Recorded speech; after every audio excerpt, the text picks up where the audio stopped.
નમસ્કાર દર્શક મિત્રો, હું છું રૂપાલ લુણીચિયા. સંપૂર્ણ ન્યૂઝમાં આપનું સ્વાગત છે. શક્તિ, ભક્તિ અને આસ્થાનો ત્રિવેણી સંગમ એટલે જગવિખ્યાત યાત્રાધામ અંબાજી, જે ગુજરાત અને રાજસ્થાનની સરહદ પર આવેલું છે. અંબાજી દેશની 51 શક્તિપીઠમાં આદ્ય શક્તિપીઠ તરીકે ઓળખાય છે.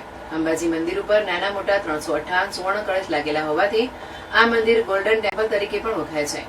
હાલમાં ચોમાસાની ઋતુ ચાલી રહી છે. સમગ્ર ગુજરાતના અલગ અલગ વિસ્તારોમાં મેઘરાજા પધરામણી કરી રહ્યા છે. ક્યાંક ભારે વરસાદ તો ક્યાંક ઓછો વરસાદ વરસી રહ્યો છે. પરંતુ અંબાજીમાં વરસાદ ન વરસતા અંબાજીવાસીઓને આજે વરુણદેવને રીઝવવા અંબાજી બંધ રાખી મંદિરોમાં મેઘરાજાની પધરામણી માટે પ્રાર્થના કરી હતી. જે વરુણદેવે અંબાજીવાસીઓની પ્રાર્થના સાંભળી મેઘરાજાની પધરામણી કરી છે. બજારોમાં નદીની જેમ પાણી વહેતું થયું હતું.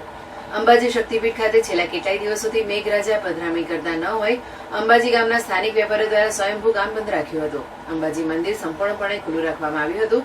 અંબાજી ખાતે તમામ હોટેલો, ગેસ્ટ હાઉસમાં બંધ જોવા મળ્યા હતા.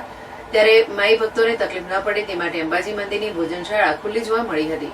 એ પ્રાર્થના જાણે અંબાજીવાસીઓને તરત ફળી હોય તેમાં બપોરે અંબાજીમાં એકાએક વરસાદની શરૂઆત થઈ હતી. અંબાજીની બજારોમાં નદીઓની જેમ પાણી વહેતા થયા હતા અને મંદિરના ચારસો ચોકમાં પાણી ભરાયા હતા.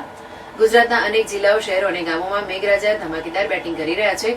ત્યારે ગુજરાતની સૌથી મોટી શક્તિપીઠ અંબાજી ખાતે છેલ્લા કેટલાક દિવસોથી મેઘરાજાએ પધરામણી ન કરતા અંબાજીના સ્થાનિક વેપારીઓ પોતાના ધંધા રોજગાર બંધ રાખીને વરુણદેવને રીઝવવા માટે જંગલમાં વનભોજન કરવાનું આયોજન આજે રાખવામાં આવ્યું હતું.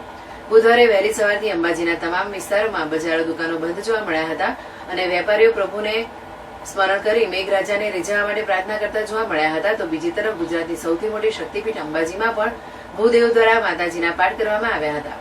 અંબિકેશ્વર મહાદેવ ખાતે મહારાજ દ્વારા ભોળાનાથનું સ્મરણ કરવામાં આવ્યું હતું.